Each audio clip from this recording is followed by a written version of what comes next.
പശ്ചിമ ബംഗാളിലെ മാൽഡയിൽ ഇടിമിന്നലേറ്റ് 11 മരണം. മരിച്ചവരിൽ 2 കുട്ടികളും ഉൾപ്പെടുന്നു. 2 പേർ പരിക്കേറ്റ് ചികിത്സയിലുണ്ട്. ബൽറാം നെടുങ്ങാടി വിവരങ്ങൾ നൽകും. ബൽറാം, ഒരു പ്രദേശത്താണോ ഇത്രയും അപകടമുണ്ടായത്, അതോ വ്യത്യസ്ത അപകടങ്ങളിലാണോ ഈ 11 മരണം റിപ്പോർട്ട് ചെയ്തിരിക്കുന്നത്?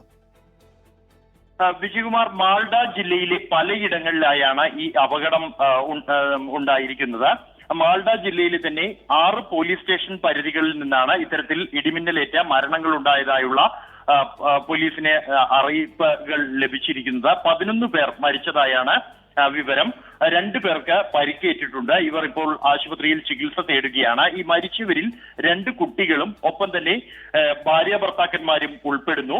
മണിച്ചക്, സഹാപൂർ, അദിന, ബാലുപൂർ, ഹർഷചന്ദ്രപൂർ, ഇംഗ്ലീഷ് ബസാർ എന്നീ ഇവിടങ്ങളിൽ നിന്നാണ് ഇടിമിന്നലിനെ തുടർന്ന് മരണമുണ്ടായതായി റിപ്പോർട്ടുകൾ ഉള്ളത്. ഇന്നലെ വൈകിട്ട് മുതൽ തന്നെ മാൾഡ ഉൾപ്പെടെയുള്ള വടക്കൻ ബംഗാൾ പ്രദേശത്ത് മഴ ആരംഭിച്ചിരുന്നു.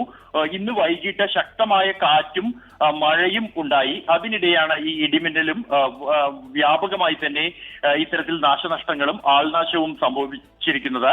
മുഖ്യമന്ത്രി മമതാ ബാനർജി സംഭവത്തിൽ അനുശോചനം രേഖപ്പെടുത്തുകയും ഈ ദുരന്തബാധിതർക്ക് എല്ലാ സഹായവും ഉറപ്പാക്കാൻ സർക്കാർ പ്രതിജ്ഞാബദ്ധമാണെന്നും ജില്ലാ അധികൃതർക്ക് ആവശ്യമായ സഹായം എത്തിക്കാനുള്ള നിർദ്ദേശം നൽകിയതായും വ്യക്തമാക്കിയിട്ടുണ്ട്. വിജയകുമാർ.